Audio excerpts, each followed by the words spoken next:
ஏன் 100% வாக்குப்பதிவு நடக்கலைன்னா அதுக்கு பல்வேறு காரணங்களை நம்ம பார்க்கிறோம். ஆனா ஓட்டு போடுறதுக்காக கிளம்பி வந்து பேருந்து நிலையம் வரைக்கும் வந்துட்டு திரும்பி போனவங்களை பாக்குறப்போ ரொம்ப வேதனையா இருக்கு. அரசு பேருந்து நிலையங்கள்ல அவ்வளவு பேரும் கூட்டம் கூட்டமா நிக்கிறாங்க பேருந்து கிடைக்காம. இந்த தனியார் பேருந்துகளுடைய முதலாளிகள்கிட்ட ஒரு கேள்வி கேட்கணும். தீபாவளி பொங்கல் அப்ப அதிக விலைக்கு டிக்கெட் விற்கிறீங்க, சரி. எலெக்ஷன் அப்பயே அதிக விலைக்கு டிக்கெட் விற்பீங்க, நார்மலை விட 1 மடங்கு 2 மடங்கு. இதை ஏன் அரசாங்கம் கண்டிக்கவே மாட்டேங்குதுங்கிற கேள்வி இருக்குல்ல, அது கோபம் வருது. ஏன்னா ஓட்டு போறவங்க அவன் கிளம்பி வர்றான். நார்மலா 750 ரூபா கொடுக்க வேண்டிய 1500 ரூபா கொடுத்து நீ போய் ஓட்டு போடணும்னா எப்படி வந்து ஓட்டு எப்படி அவனை நீங்க ஊக்குவிக்க போறீங்க?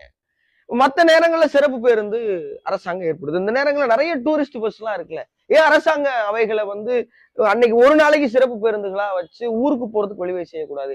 ஏன் இதெல்லாம் யாருமே யோசிக்கிறதே கிடையாது? ஏன் இதை சரியா திட்டமிட மாட்டீங்க? மக்களுக்கு நீங்க உதவியே செய்யல, அவங்களுக்கு வந்து அதை சுலபப்படுத்தியே கொடுக்கலாம், அவன் எப்படி வந்து ஓட்டு போடுவான்? இப்ப நான் இப்படி கூட ஒரு கேள்வி இருக்கிறேன்.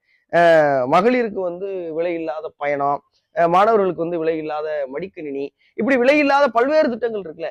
எலெக்ஷன் அன்னைக்கு ஒரு நாள் விலை இல்லாத போக்குவரத்து பயணம் அப்படின்னு கொடுத்தா இந்த 100% வாக்க நம்ம நெருங்குறதுக்கு எவ்வளவோ செலவு பண்றீங்க. அதை பண்ணக்கூடாதுன்னு கூட வைங்க. ஒருவேளை இப்படி பண்ணா எப்படி இருக்கும்?